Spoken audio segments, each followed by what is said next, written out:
Hey everyone, it's Peter Kerr from Rock Daydream Nation, and I've got the Aussie Wrecking Crew back on board. Today's episode, we are going to choose 3 albums each, 3 Aussie albums you must listen to before you die. Bicyclelegs, great to have you back on the channel. Yep, always a pleasure, Peter. Peter Wicks, Blended Scotch Connoisseur, how are you going, mate? I'm doing fantastic, mate. And Harrison from Grab a Stack of Rock, great to have you back on the show. How are you going? Well, thanks. Glad to be here. Fantastic. All right, well, you know the drill. We pick one each. We go round robin. So I'll start off with you as I see it on the squares. Bicyclelegs, what's your first pick? Okay, my first pick is probably the one that people will know the best. But I still think it's one that a lot of, especially people, I know that a lot of our viewers are not Australian, they're from America or Europe or whatever. I feel like this is a band that most people outside of Australia have probably never even heard of, and they really should have.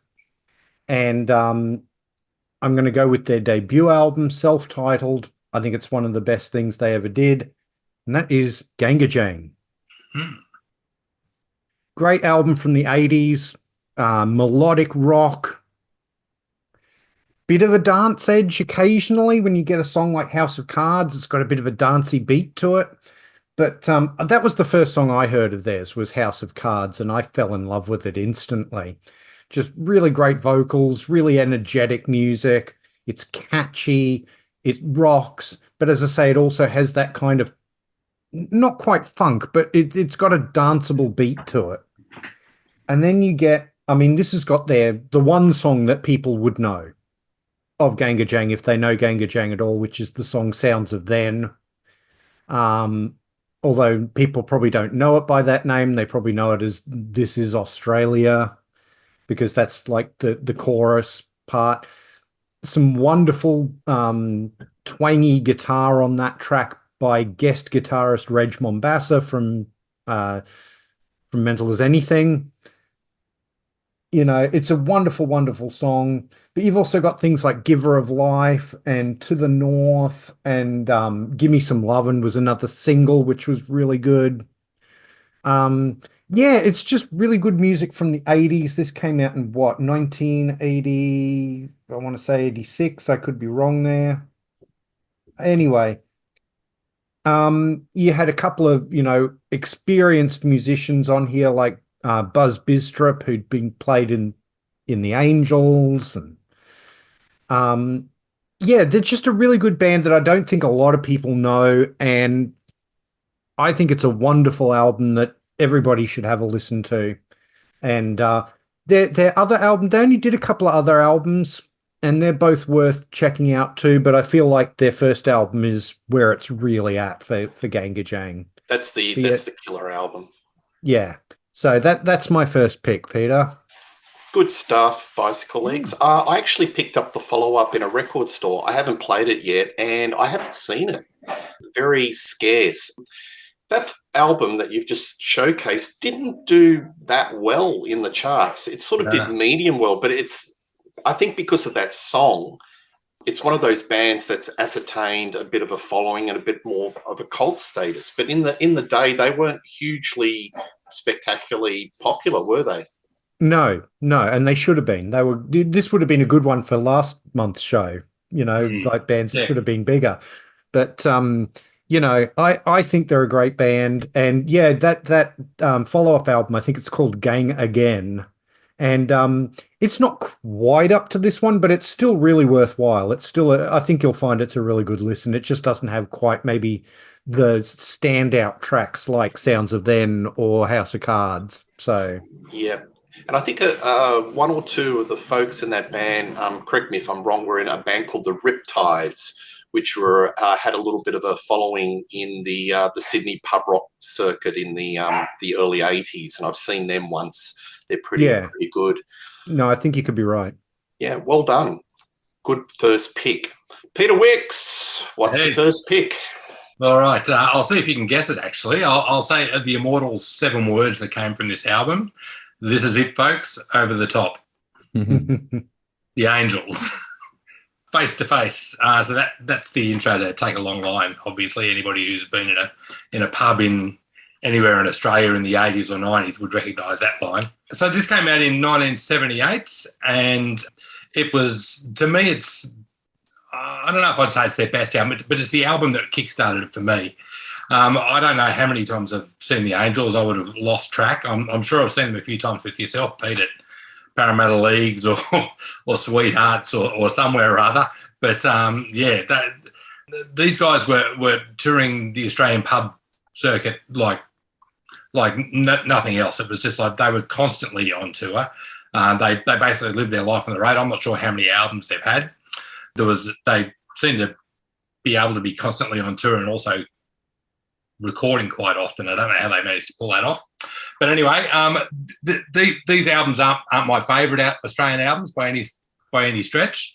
But these are albums that I think everybody has to hear, the ones I'm picking. So anyway, Face to Face, The Angels is one of my top ones. It came out 78, as I mentioned. It's on the Albert label. You could do a show just on the Albert label. There's a massive history behind that label. Produced by Mark Opitz. You could do a whole show on everything that guy's touched. He was actually classed as one of the top 7 music producers in the world at one stage, for basically creating that pub rock sound that we all know and love. So favourite tracks on there: Take a Long Line, Coming Down, After the Rain, and Marseille. And I just think it's a fantastic album.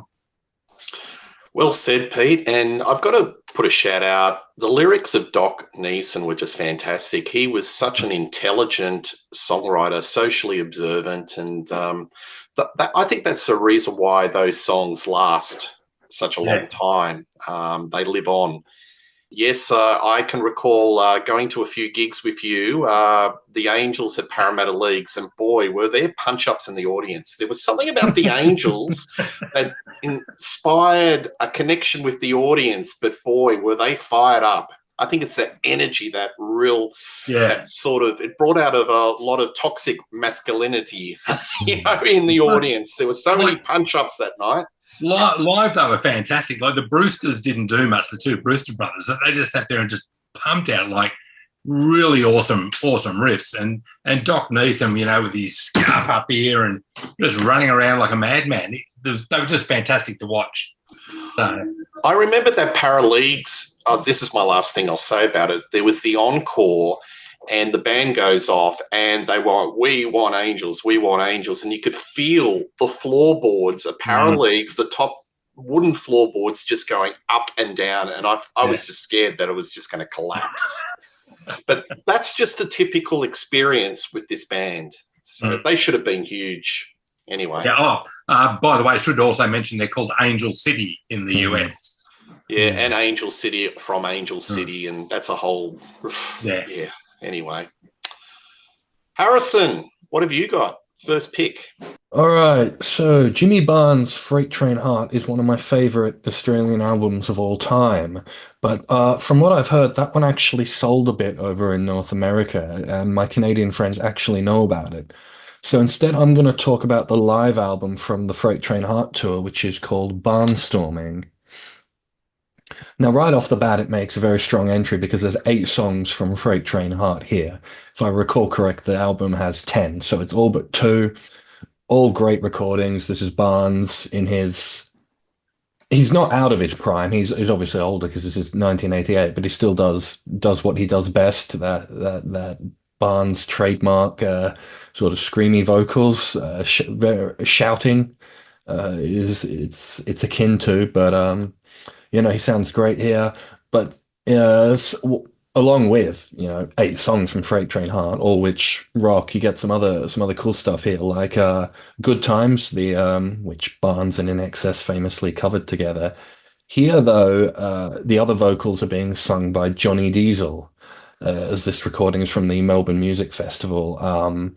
I don't know if Barnes had Diesel with him on tour as his guitarist the whole tour, but definitely at the Melbourne Music Festival, Diesel played a set, and then later in the night he played guitar for Barnes. You get a cover of When a Man Loves a Woman, You get a few of Barnes's earlier stuff like Working Class Man, No Second Prize. I believe that's a Barnes and not a Chisel song. And you get a couple of Chisel songs here now. You get like Rising Sun, but the one that's my favorite is the deep cut Temptation from their 20th Century album. This is an amazing performance of the song. The riff just charges forward like a freight train. It's when I first heard it, I was like, "Oh my God, what is that? That sounds amazing." And when I bought 20th Century, I'm like, "Ah, this is where it's from."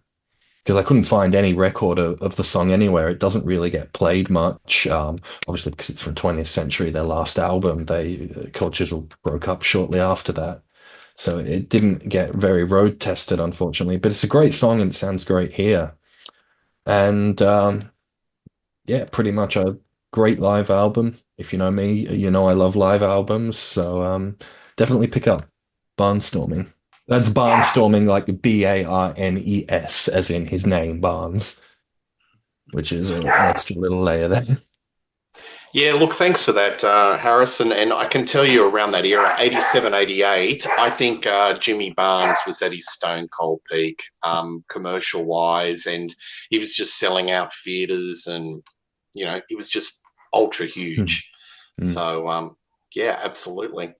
Well, I'm going to keep up the pub rock angle of proceedings. I'm going to talk about a band that's very dear to my heart, part Vander and Young stable.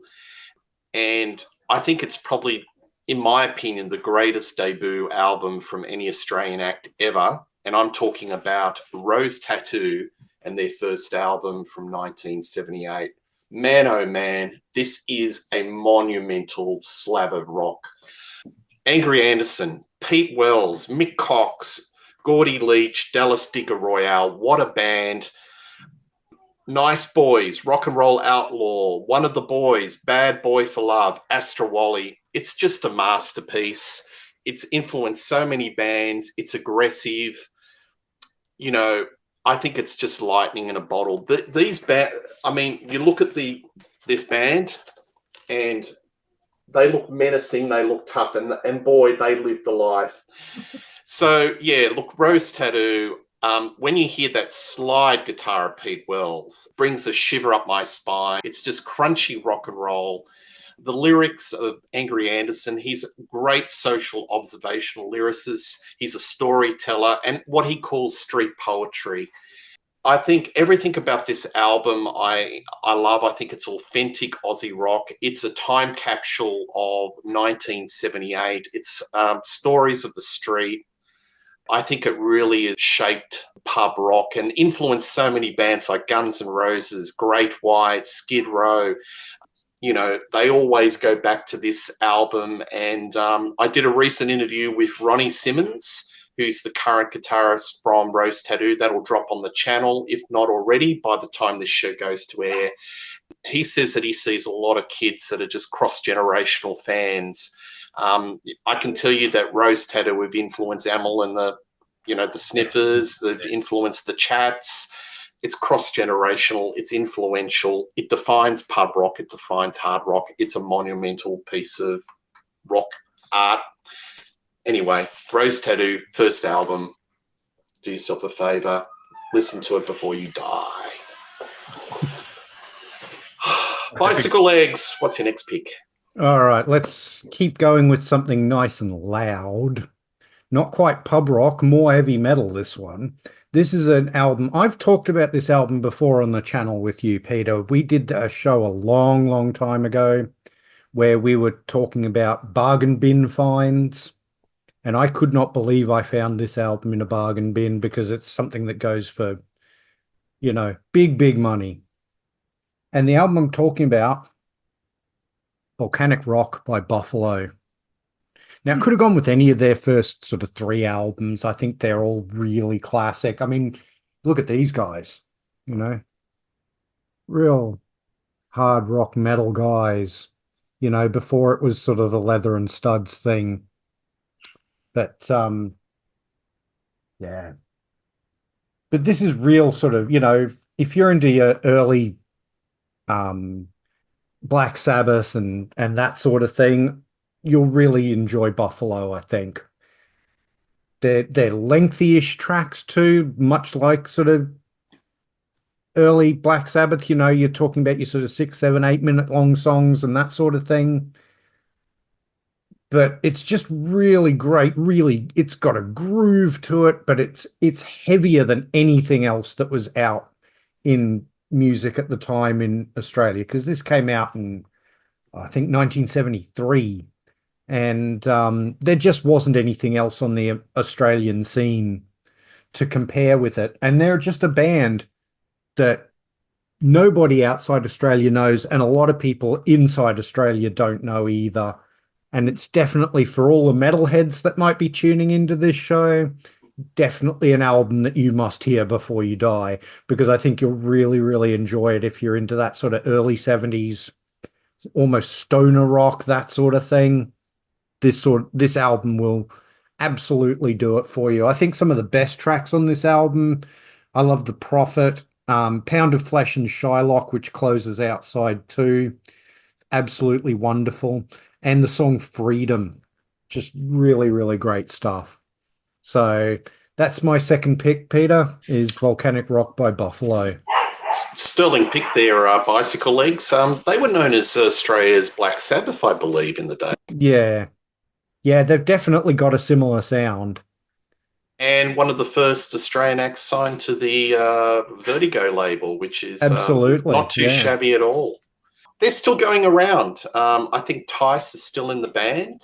It's a different sort of lineup, obviously, but they're still doing the traps. So, yeah, great pick. I don't know them. I'll have to check them out. Oh, really? Yeah, I think you'll enjoy them. Yeah, I don't know. Yeah. Yeah, look, if there's no Buffalo, there'd probably be no AC/DC, no Rose Tattoo. When you say Bicyclelegs, there's a bit of a lineage. That's probably, there's definitely a connection there for sure. Yeah. All right, good stuff. Peter Wicks, number 2. Well, I'm going to calm things down a little bit. I'm going to go to an album that came out in 1999. Alex Lloyd, Black the Sun. I think you don't hear much about Alex Lloyd when it comes to great Australian songwriters, but I put him right up there as far as Aussie songwriters go. But this, to me, is his best album. It's his debut album. It after a good flogging from Triple J, it picked up some critical acclaim and became quite popular. I think it got Album of the Year at the Arias, or he got Artist of the Year, or something like that. It's quite a mellow album, not quite acoustic, but there's a lot of acoustic elements to it. For me, the best tracks are Lucky Star, My Way Home, and my favourite track would be Change. So if you haven't got it, check it out. Some master songwriting. Wow, wasn't he everywhere for a couple of years, and then he sort of disappeared with the amazing song. It's still played on commercials to this very day, so he's getting a bit of royalties, but he kind of disappeared. And I think that actually killed it for him. Like hearing it every ad break for NRMA commercials was not a... Yeah. I think I read that he might have relocated to England or the UK, but you just didn't hear from him. But he was white hot in this country just for a couple of years and then gone. So he was touring the anniversary of this album not that long ago. So doing small acoustic gigs in pubs. So unfortunately, I missed it. But it's a solid album. I like it. I've got it. Yeah, I concur with what you say. Okay, well done. Harrison, what's your number 2? All right, so for the longest time, I wasn't a Skyhooks fan, but then I reviewed an album for the site I was writing for a few years back, and it was this album, Guilty Until Proven Insane. And to put it short, it made me a Skyhooks fan. This album's an absolute blast. As you can tell from the title, they like to have a little bit of a laugh, and that carries over into the songwriting. I particularly love Trouble with Computer, which is this album from 1978, and even in 1978, you've got him here complaining about how over-reliance on computers is going to cause us trouble when they glitch out or go wrong, that sort of thing. All the way back in 1978, Hotel Hell is this hilarious tale of a guy who decides to go to basically a hotel to drink some beer, and then all this shit goes wrong for him and stuff. There's a line in it where he's just like, the jukebox in the corner was playing Clapton, Beck, or Jimmy. No one seemed to care. Someone said it sounded tinny. Um, there's there's some variety as well, which I like. You've got songs like Boogie and Women in Uniform. Iron Maiden covered that one. They're a bit more rocking and heavier. And then you got stuff more like Twisted Innocence and Megalomania, which are sort of lighter and gentler, but not boring. Um, Point in the Distance falls into that. Life in the Modern World is another fun one. But my favorite one, it's the closing track, or it's the closing track on the original album. This is the remastered with bonus tracks. The closing track is Why Don't You All Get, and then a word starting with F that I'm sure you can, starts with F and ends in uct. And that one's an absolute blast. It's got an alarmingly catchy chorus. They played that live. You bet they played that live, and they sang it all. Yeah, great album. Made me a Skyhooks fan. And this version I've got here with bonus tracks has a bunch of sort of non-album tracks, and it's got a couple of live stuff from their live in the 80s album, including a neat cover of Brown Sugar and a cover of Let It Rock. But I love the disc too. It's like done up like a vinyl. Yeah, The printing cool. on it. Nice. I'll have to put a shout out that on the wonderful Bicyclelegs channel, both myself and Bicyclelegs did a ranking of the Skyhooks albums. So that was a lot of fun. I love Skyhooks and I love that album. Look, I like all their albums. Probably Hot for the Orient's the only one that's a bit of an outrider, but I'm warming up to it. Daniel, you're a huge fan. Absolutely, yeah. And that one, I think I ranked that one a little higher than you did, if I remember correctly. But yeah, it's a great album. It's the first one with Bob Spencer on guitar. And of course, Bob Spencer would then go on to play with the Angels after John Brewster left. Great guitar player, quite different from Red Simons, whom he replaced. But yeah, no, it's a wonderful choice, that album. Yeah, I just went to a record store last weekend, the Velvet Fog, plug up at Katoomba, and they were playing the Living in the 70s album from start to finish. Boy, that sounds fresh. You know, you would think that an album, it came out in 75, am I right? 75? 74. 74. It just sounds so relevant and current, and sonically, it just doesn't sound dated. So to me, Skyhooks are just, fresh. No, that's a great pick, Harrison. Yeah, I mean, yeah, horror movie, is still as relevant today as when it was written. Yeah. And that would, I still think that's one of the oddest number one singles to ever top the Australian charts.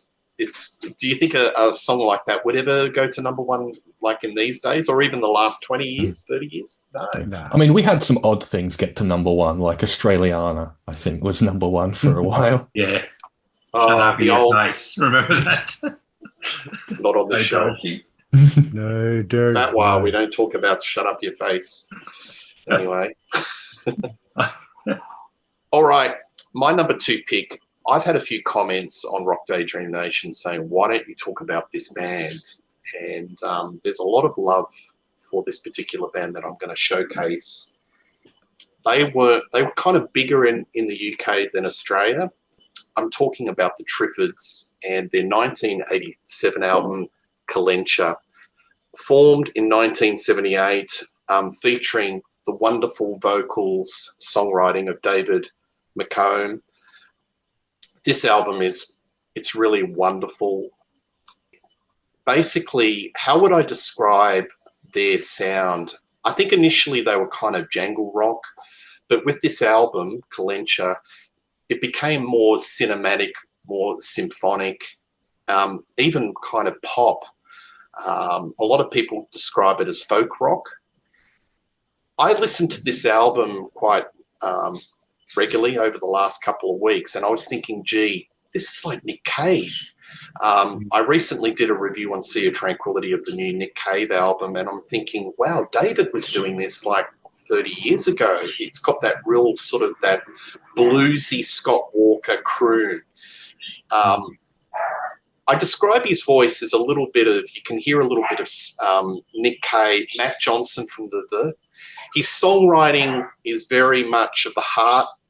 This album, it was described as themes of insanity, deception, and isolation.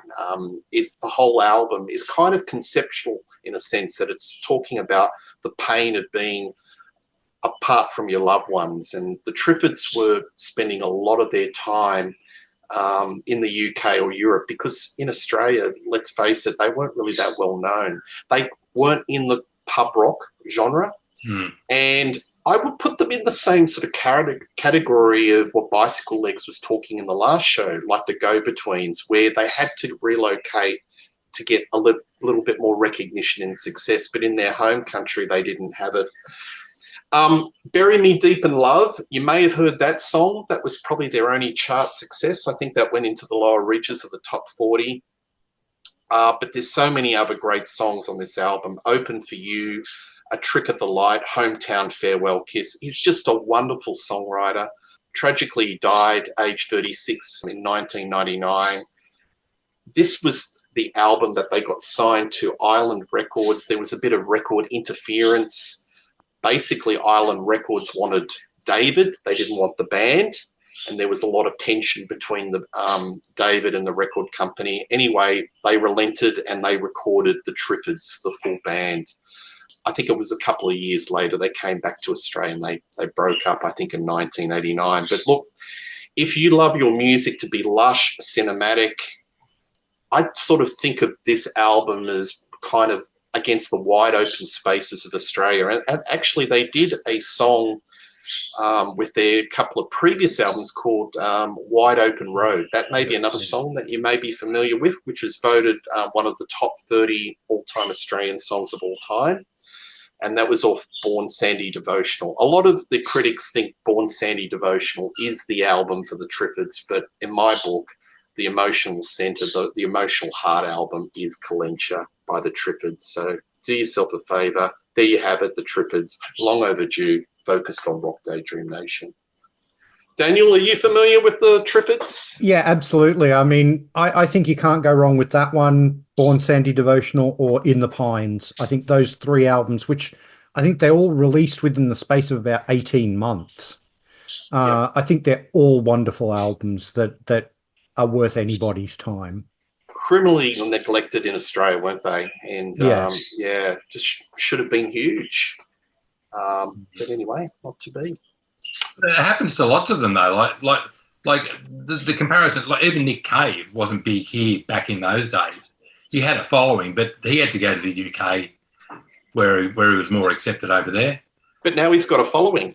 Yeah, now he's like he could come over here and he could play some pretty fair-sized auditoriums. He's got a following, but he had to go to England to get the access to come back here. Like the Birthday Party weren't really known here. Boys Next Door, his earlier bands weren't. And you wonder if David McComb had lived a bit longer, if he'd have fallen into the same. Yeah. Yep. And a quick shout out, there's the Nick Cave album, Wild God. Did it on Sea of Tranquility. Do yourself a favour and listen to that. It's a very, very good album, and he's in full croon mode. So if you like the lush, symphonic Nick Cave, being the rock and roll preacher from the pulpit, that's the album, Wild God. Just a quick plug. All right, Mr. Bicyclelegs, what's your number 3?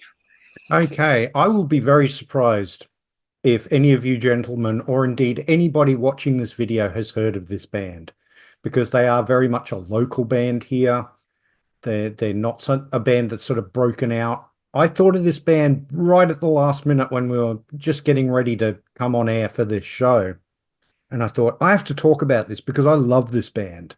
And I think people absolutely need to hear this band.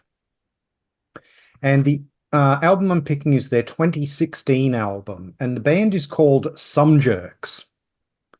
And the album is called Strange Ways. Now, how would you describe Some Jerks? They've definitely got a garage rock feel to them. There's a bit of psychobilly going on here. There's also a bit of surf music mixed in here. Just to give you an idea, there are 10 songs on this album. 2 of them are covers. One of them is Raining Blood by Slayer. The other cover is Dreaming by Blondie. So wide range of influences that you'll get on this album. Wow. This is what the band themselves look like. 3-piece band, guitar, bass, drums, female lead vocalist. And yeah, they're just really, really good. I've seen them a couple of times here, you know, playing at gigs, just little gigs in a pub and that sort of thing. I saw them when I think I went to the album launch for this album. And yeah, I mean, just some really good songs on here like Napoleon and Bridget and the title track Strange Ways, 18 Years. But yeah, if you're into that sort of, I don't know, you know, garage rock, bit of the Cramps sort of thing, bit of, you know, surf music mixed in there, and great female vocalist. Absolutely recommend this band. And yeah, I just really wanted to talk about them because nobody knows them, and I think people should, because I think you gentlemen here, if you go and give this, you can find this on Bandcamp, give it a bit of a listen. I think you'll find something there to really, really like. And I think all the viewers here, if the description I gave of their sound is something that appeals to you, give this band a chance, because I think you'll really, really enjoy what you hear. So good stuff. Now, when you say surf type music and garage music, I imagine Weezer. Is that the kind of? Yeah, no. It's a bit more gritty than that. Right. Yeah. Cool. I'll have to check that out. Absolutely. We're all for new music on Rock Daydream Nation. I've never heard of them. And they're still touring. Yeah, they're a part-time band, but yeah, they're still putting stuff out occasionally and playing gigs when they can. Well, for anything we can do to get them some recognition, that's a big tick. Well done. All right, Peter Wicks, you're number 3. Okay. I'm going to go with a well-known band. Back to pub rock. I'm going to go with the Cruel Sea, Three-Legged Dog. Most people would probably be thinking that I'd be going to say The Honeymoon Is Over, but this was the follow-on to that. And I think following on an album that was as massive as Honeymoon Is Over is never a small task. It's Three-Legged Dog kept their pub sound. It's sort of straight away from like the hit single style that like of The Honeymoon Is Over and Black Stick and songs like that. And it, I don't know, it just had a far more bluesy feel to it. And I still think it's their best album. It came out in 95. It's their 4th album. The hit song from it was Better Get a Lawyer. And there's a bit of an urban myth about that song, that it was written by John Wayne. And a lot of people think that the John Wayne, who didn't actually write the song, but his work was heavily referenced and it was done in his style. A lot of people think it was John Wayne the actor for some reason. Anyway, it wasn't John Wayne the actor. It's John Wayne, who's a producer, and I've forgotten what his real name is, but John Wayne without the H is his stage name when he records. And he's been used in movies, the likes of Rodriguez and Tarantino type movies. So anyway, so that was the myth. My favourite songs off the album, Just a Man, Too Fast for Me, and probably one of my favourite Australian songs of all time, The Lot. I don't know if you know that song, that track, but that's just a fantastic song, I think. I remember when this album first came out, I was in the UK, and there was, I don't know, there was a lot of fuss in the magazines over there that this was going to cause some confusion having this album come out. At the time in the UK, the Beasts of Bourbon were a bigger act than the Cruel Sea. But Alice in Chains album came out the same week, and both had a cover of a three-legged dog on the album cover. So I don't know, maybe the Poms are easily confused, but they were all worried that people were going to be buying the wrong albums in the stores and whatnot. So, yeah, go figure. Yep. All right. Well, I saw the Cruel Sea, and I certainly love that band. Have you ever seen them, Pete, live? Oh, yeah, plenty of times. Tex is just amazing, and that guy's got a set of lungs on him. It's Yeah, he's yeah. just I got think such a deep voice, and it's yeah, no. I think Tex is he's kind of a little bit in that Nick Cave mold. He's one of our very much. certified rock stars Mm. from that era, and still treading the boards. And I Yeah. think he was doing the Johnny Cash show. He was doing a lot of theme yeah. shows where he'd just do songs from Johnny Cash. Yeah, But, he's definitely got a lot of charisma. he's quite Collaborations with too. Tim Rogers as well. Yes, yeah. Excellent but choice. I actually like one of their earlier albums. I'm really into This Is Not the Way Home. Yep. Great album. But I can understand why people thought John Wayne the actor when you're talking about Yes. Betty, because you listen to that chorus where he says, better get a lawyer, son. Better get a real good one. And you could imagine John Wayne saying that. And it's got that gritty sound that sounds like it could come from an old Western movie. or something. Yeah. Good stuff. Harrison, what's your third pick? All right, this is the most obscure one of my three, but it was the very first one I thought of as soon as you told me. Now, the band's not 100% Australian, but you'll understand why I'm including them here. They're a supergroup, basically. So the group is called Living Loud, and the members are Don Airy, Bob Daisley, Jimmy Barnes, Lee Kerslake, and Steve Morse. So in 2004, basically, this group got together for like a one-off project, basically. They recorded this album, self-titled Living Loud. Basically, what they did is there's 11 songs on it, and 1, 2, 3, 4, 5 of them are Ozzy Osbourne covers. Obviously Lee Kerslake and Bob Daisley had a hand in writing these songs, and then the other 6 are original compositions. So they're sort of like meshed, like original, and then the next track's an Aussie one, then original, next track's an Aussie one, and it flows quite well. Obviously, the original compositions don't have the same pedigree as these Ozzy Osbourne tracks, but I think some of them are great songs, like Open a Last Chance, Push Me Too Hard, and In the Name of God. That one was a single, I believe. Those ones are probably the best of it. And the Ozzy Osbourne covers sound great, I think. Barnes translates well to Ozzy, in my opinion, and he does a good job with it. Fans of Steve Morse will probably like this more than non-fans of Steve Morse. On a couple of the Ozzy songs, Steve displays his trademark disregard for the original source material when it comes to guitar solos.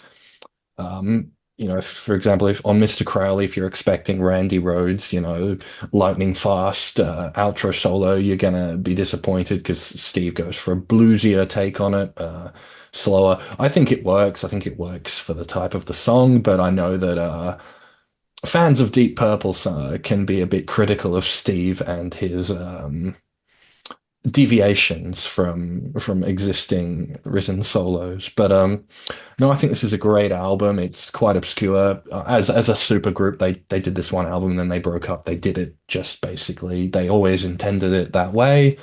There's an interesting note in the liner notes because this is from like '04, and it reads, in 2002, Kerslake and Daisley's parts were re-recorded over in the Ozzy Osbourne album. We just wish to state that this album is not retribution for that. They always planned to do this sort of thing. I don't know how true that is, but that little disclaimer's in there. And if you've got this version which is basically the double pack, it includes I think they only did 2 concerts. I think they did Sydney and Melbourne, sort of like not a one-off, but a 2-off. You get the live DVD of their debut concert where they play the album in its entirety, plus a cover of Gimme Some Loving from the Blues Brothers soundtrack, and that Good Times that Barnes and In Excess made famous. On the live version, Mahalia Barnes and 1 or 2 other girls are also doing backing vocals. But no, I think this is a great album. I found it almost by accident, and I'm glad I did. It's Jimmy Barnes sings Ozzy Osbourne and some original songs. Yeah. No, it's a good pick. I know Bob Daisley was a big driver of that project, and he talks about it a fair bit in his book For Fact's Sake, which is a really good read. And I know it was organised in a very short space of time because there was only a small window of opportunity to have all those folks available. It was really in between dates when Deep Purple were touring Australia, and there was a small window of opportunity for a couple of dates for this band to come Yeah, together. Barnes mentions in the concert that like Airy and Morse had like flown in just the other night, sort of thing, and they were just doing this sort of real quick, basically, because they were on tour with Purple.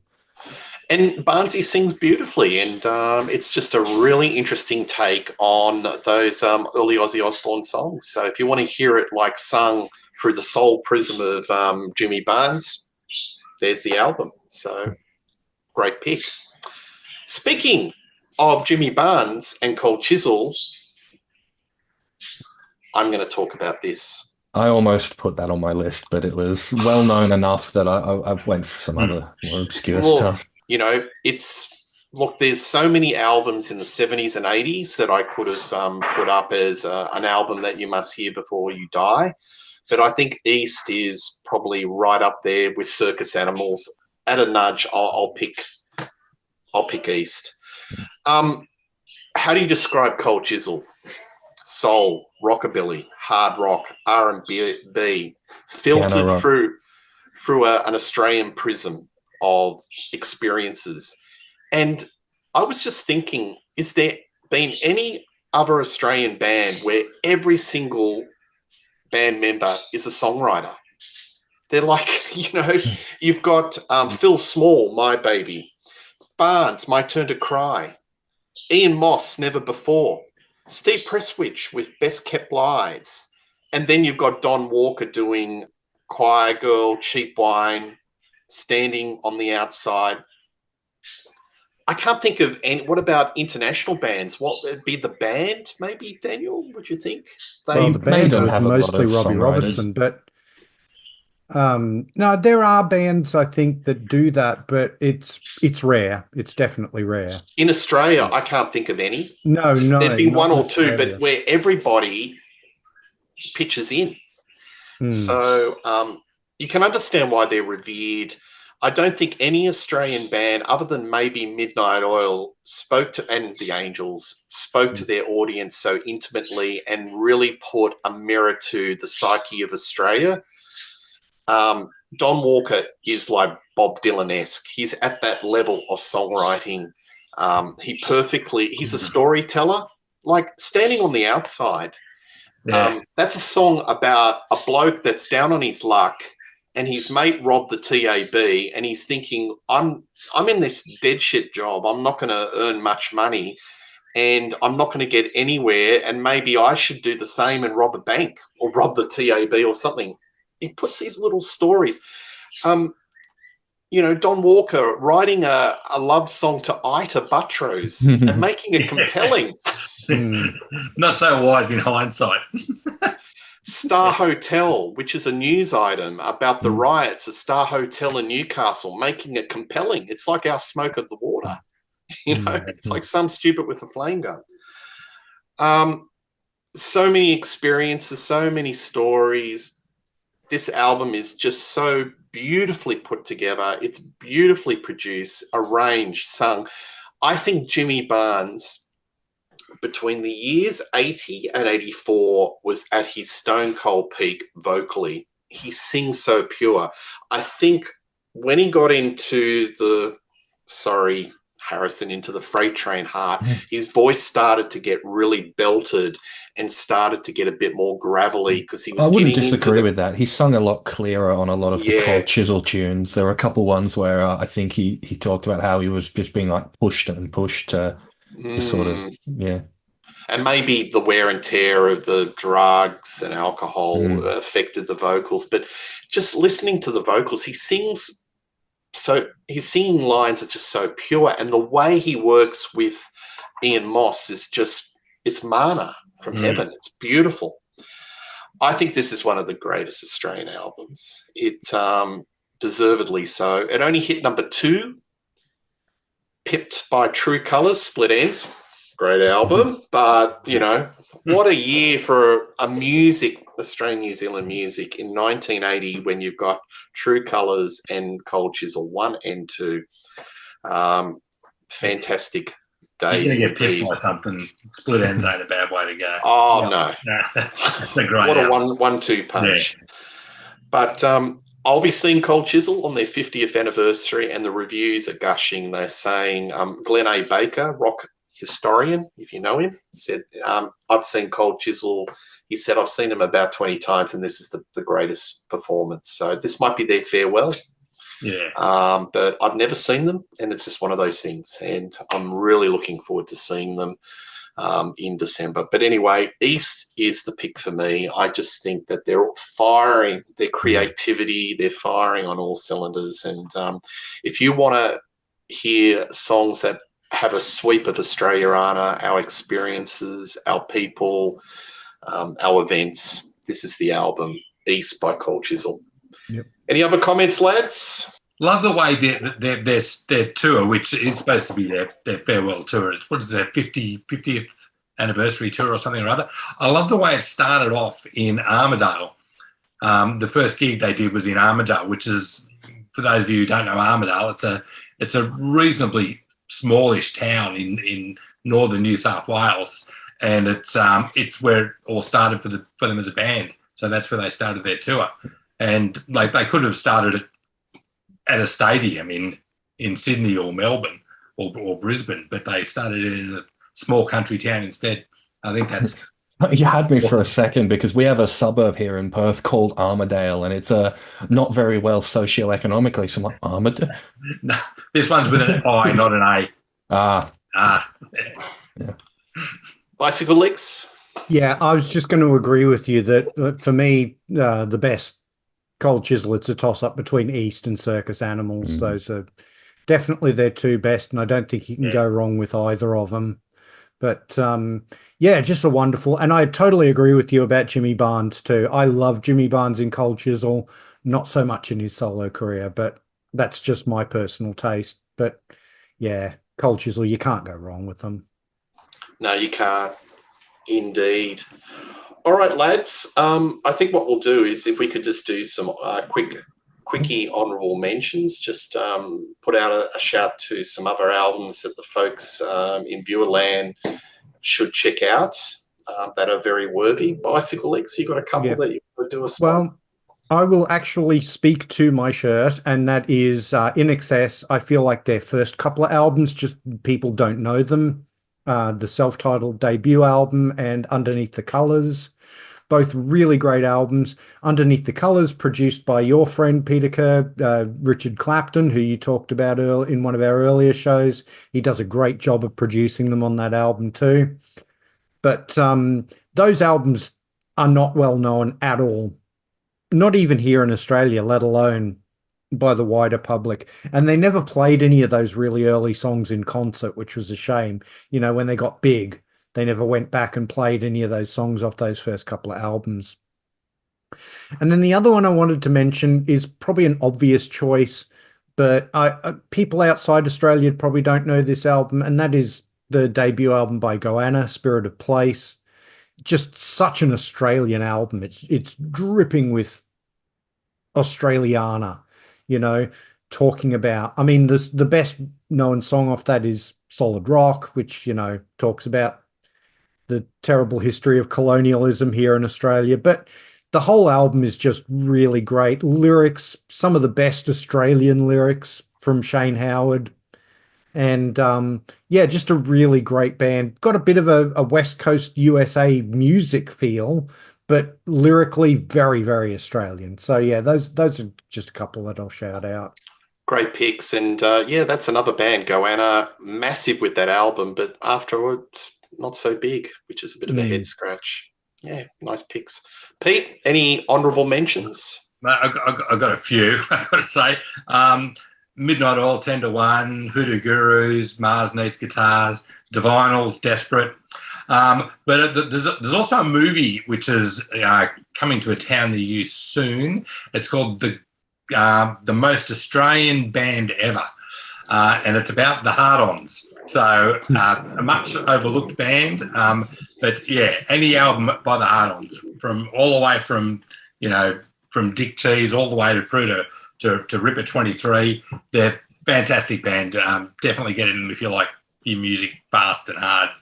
And if also Hunters and Collectors, Human Frailty, and if you're into rap, check out Briggs and AB Original. Harrison, what's your honourable mentions? Yeah, obviously East, one of my favourite Australian albums of all time. Left it off because I wanted to focus on some lesser known albums. Mondo Rock Chemistry, brilliant album. Yes.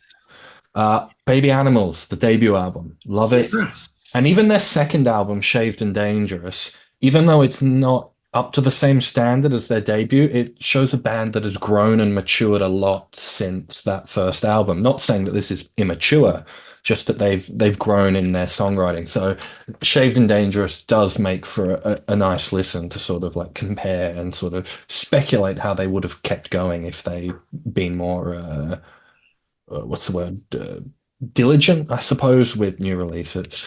And lastly, this little live album, the highlights from the main event. It's a bit of fun. Olivia, John Farnham, and Anthony Warlow, who's an Australian stage actor. There's some fun things on here, like a brief go at Phantom of the Opera. Olivia Newton-John covers Dolly Parton's Jolene really well. There's a couple of Beatles covers, a few other things, some stage things. It's just a little bit of fun wrapped up in a nice live album. Thanks for that. And Bicyclelegs, can I let a cat out of the bag about a future show? Yeah. Do you mind? Bicyclelegs and I, on his channel, are going to do a friendly arguments. And the topic is Whispering Jack by John Farnham. So watch out for that show. That should be a lot of fun. I'll let you work out who's positive and negative. I'll just showcase two quickly. Celibate Rifles, Blind Ear, Damien Lovelock. Great band, live band. To me, they could have been much, much bigger. They were going down that Midnight Oil route of being very socially conscious. It's full throttle punk rock, Australia rock, pub rock. But Blind Ear is probably the album that I would recommend our viewers to listen. And Tim Rogers, the great Tim Rogers with UMI and Hi-Fi Way. I think people start to forget about UMI. They were so popular in the 90s. Exactly. I think they had their first 5 or 6 albums went to number 1. Not really talked about as much, but Tim Rogers is a stellar songwriter, and that band was just such a wonderful album and kind of a time capsule of living in Sydney or any parts in Australia in the 90s. So Hi-Fi Way for me. Yeah. All right, folks. This has been a fantastic show, and please check out all the relevant channels that these folks are on. I will put all their links below. Tell us what you think are Australian albums that people should dig out and listen to before they die. There's so many. We will do this again with the Australian Wrecking Crew. Please like and subscribe to Rock Daydream Nation because your support helps our channel and more shows like this. Bicyclelegs, wonderful to have you on the show. Check out his channel. I'll put the link below. Peter Wicks, Wixileaks, great to have you on. And Harrison, off Grab a Stack of Rock. I think we're doing a show in a couple of weeks on Mad Max Grab a Stack of Rock, which will be a lot of fun.